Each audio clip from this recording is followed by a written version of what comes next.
ఆంధ్రప్రదేశ్ పాలనా యంత్రాంగంలో భారీ మార్పులకు రంగం సిద్ధమైంది. భారీగా ఐఏఎస్, ఐపీఎస్ అధికారుల బదిలీలు జరుగుతున్నాయి. కీలక శాఖల్లోనూ మార్పులు చోటు చేసుకుంటున్నాయి. పనితీరు బాగుండి సీఎం చంద్రబాబు ఆలోచనల్ని, స్పీడ్ను మ్యాచ్ చేసే అధికారులకు కీలక పగ్గాలు అప్పగించనున్నారు. ఇప్పటికే తొలి జాబితా వెలువడింది. ఇంతకీ ఎవరు ఎక్కడికి వెళ్తారు, ఎవరు కీలక పదవులు కోల్పోతారు, అసలు రాష్ట్ర సచివాలయంలో ఏం జరుగుతుంది? Let's watch this story. Chandrababu నేతృత్వంలోని కూటమి ప్రభుత్వం పాలనా యంత్రాంగాన్ని కొత్త పంథాలు నడిపించేందుకు సన్నాహాలు చేస్తోంది. ప్రజాసేవలు, సంక్షేమం, అభివృద్ధిని మరింత వేగవంతం చేసే దిశగా అడుగులు వేస్తున్నారు. అందుకోసం పాలనా యంత్రాంగంలో భారీ మార్పులకు శ్రీకారం చుట్టబోతున్నారట. గత 2 రోజులుగా ముఖ్య అధికారులతో సమీక్షలు జరిపిన సీఎం సుదీర్ఘ మంతనాల తర్వాత మొదటి విడత బదిలీల జాబితా దాదాపుగా ఖరారు చేసినట్టు తెలుస్తోంది. ఆల్ ఇండియా సర్వీసెస్ అధికారుల బదిలీలపై కసరత్తు చివరి దశకు వచ్చింది. ఆదివారం సీఎస్, డీజీపీ, సీఎంఓ అధికారులతో ముఖ్యమంత్రి చంద్రబాబు సుదీర్ఘ కసరత్తు నిర్వహించారు. రైట్ పర్సన్, రైట్ ప్లేస్ అనే కాన్సెప్టుతో బదిలీలు జరగనున్నాయట. జేసీల నుంచి స్పెషల్ చీఫ్ సెక్రటరీల వరకు మార్పులు ఉంటాయని ప్రభుత్వ వర్గాలు చెబుతున్నాయి. ఎస్పీల నుంచి డీఐజీ, ఐజీ వరకు కీలక పోస్టుల్లో కొత్త అధికారులు రానున్నారు.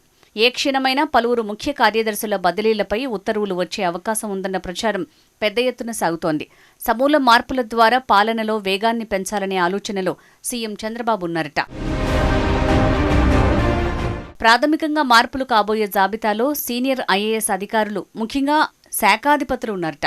జిల్లాల కలెక్టర్లు, పోలీస్ సూపరింటెండెంట్లు వరుసగా బదిలీ అవ్వబోతున్నారని సమాచారం. ఇక రాజధాని ప్రాంత అభివృద్ధి సంస్థ సిఆర్డీఏ అధికారుల స్థానాల్లోనూ మార్పులు జరగబోతున్నాయి. విద్యుత్ పంపిణీ సంస్థల్లో ఇదే తరహా మార్పులు తప్పవని చెప్తున్నారు. మొత్తానికి ఒకేసారి పాలనా యంత్రాంగంలో పెద్ద ఎత్తున కదలికలు జరగబోతున్నాయన్నమాట. కలెక్టర్ల పనితీరును ఇప్పటికే రహస్యంగా అంచనా వేశారు. 2-3 విడతల్లో వచ్చిన రిపోర్టులు సీఎం దగ్గరున్నాయట. ప్రజల నుంచి వచ్చిన ఫిర్యాదులు, కొన్ని పథకాల అమలులో వచ్చిన అంతరాలు, అలాగే కార్యదర్శుల పనితీరు అన్నీ కలిపి ఈ జాబితా రూపొందించారని ప్రభుత్వ వర్గాలు చెప్తున్నాయి. ఈ బదిలీల ప్రక్రియ రాష్ట్ర సచివాలయం నుంచే మొదలవుతుంది. ఆ తర్వాత జిల్లాల అధికారుల్ని మార్చబోతున్నారు. ఈ నెల 18 నుంచి జరగబోయే అసెంబ్లీ సమావేశాలకు ముందే ఈ మార్పులు పూర్తయ్యేలా చర్యలు తీసుకుంటున్నట్టు తెలుస్తోంది. అంటే వచ్చే 2-3 రోజుల్లోనే అధికారికంగా జాబితాలు విడుదలయ్యే అవకాశం ఉన్నట్టు సమాచారం. అసెంబ్లీ సమావేశాలు దగ్గర పడుతుండటంతో ప్రభుత్వం పాలనా యంత్రాంగంలో పెద్ద ఎత్తున కసరత్తు చేస్తోంది. బదిలీల తుఫాన్ ఎవరిని తాకబోతోంది, ఏ కలెక్టర్ ఎక్కడికి వెళ్తారు, ఏ ఎస్పీ స్థాన బదిలీ కానున్నారు అన్నది చూడాల్సిందే. నెలల కాలంలో అధికారుల పనితీరుపై స్పష్టమైన సమాచారం, అవగాహనతో ఉన్న ప్రభుత్వం బదిలీలపై ప్రత్యేక దృష్టి పెట్టింది. బాగా పనిచేసిన వారిని ప్రోత్సహించేలా, ఆశించిన స్థాయిలో పనితీరు కనబరిచిన వారిని మార్చేలా నిర్ణయాలు ఉండే అవకాశం ఉంది. తన ఆలోచనల్ని, వేగాన్ని అందుకునేలా అధికారుల, శాఖాధిపతుల పనితీరు ఉండాలంటున్నారు సీఎం చంద్రబాబు.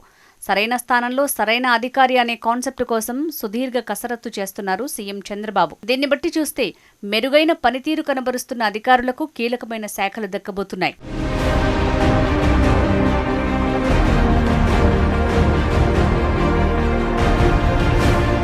తొలి విడతలో 11 మంది సీనియర్ ఐఏఎస్ అధికారుల్ని బదిలీ చేస్తూ ఉత్తర్వులు జారీ చేసింది కూటమి ప్రభుత్వం. జి. అనంతరాము పర్యావరణ అటవీ విభాగం నుంచి గవర్నర్ ప్రత్యేక ప్రధాన కార్యదర్శిగా నియామకమయ్యారు. అనిల్ కుమార్ సింఘాల్ తిరుమల తిరుపతి దేవస్థానాల ఈవోగా నియమితులయ్యారు. ఎంటీ కృష్ణబాబు హెల్త్ విభాగం నుంచి రోడ్లు, భవనాల శాఖకు బదిలీ అయ్యారు. అలాగే ఆయనకు అదనంగా ఇన్ఫ్రా అండ్ ఇన్వెస్ట్మెంట్స్ బాధ్యతలు కూడా అప్పగించారు. జె. శ్యామలరావు టీటీడీ నుంచి జేఏడీ ప్రిన్సిపల్ సెక్రటరీగా నియామకమయ్యారు. ముఖేష్ కుమార్ మీనా జేఏడీ నుంచి రెవెన్యూ విభాగానికి బదిలీ అయ్యారు.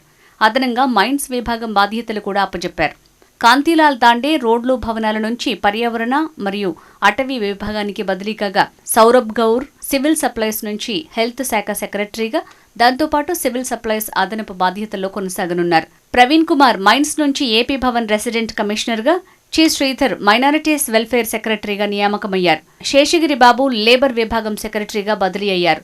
మరికొంతమంది ఐఏఎస్ అధికారులతో పాటు ఐపీఎస్ల్లో కూడా త్వరలో బదిలీలు జరగనున్నాయి.